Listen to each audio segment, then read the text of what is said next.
Selamat malam. Pembahasan RUU Pilkada dalam sidang paripurna DPR hingga kini masih berlangsung dan belum mencapai sepakat. Ada Ardia Rahma di ruang sidang Nusantara 2 di gedung DPR RI. Ardia, bagaimana situasi terkini di ruang sidang? Dan Bohan, selesai duduk.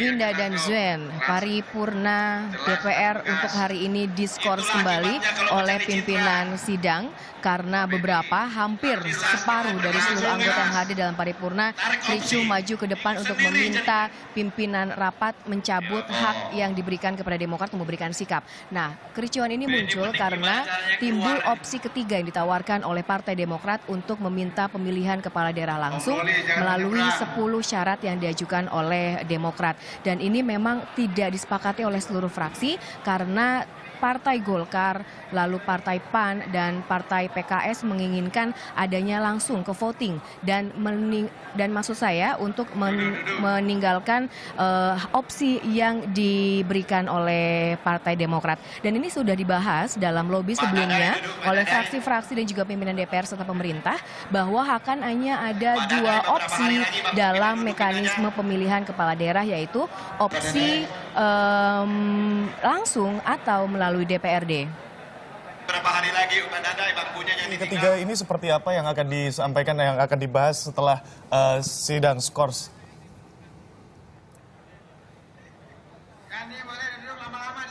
Ya, setelah skors ini seluruh masing-masing wakil dari fraksi yang ada di DPR ini berkumpul kembali dengan pimpinan DPR dan juga dengan pemerintah untuk membahas kembali sebenarnya apa yang harus dilakukan. Apakah akan tetap ada opsi ketiga, apakah hanya ada dua opsi, ataukah akan langsung ke voting. Karena ini memang setelah lobby yang pertama ini, Partai Demokrat tetap kekeh dan tetap mempertahankan opsi ketiga untuk mempertahankan 10 syarat yang diajukan sebagai salah satu atau beberapa undang-undang dalam RUU Pilkada. Dan ini diikuti oleh PDI Perjuangan, Hanura, dan PKB yang setuju dengan opsi ketiga yang diajukan oleh Demokrat.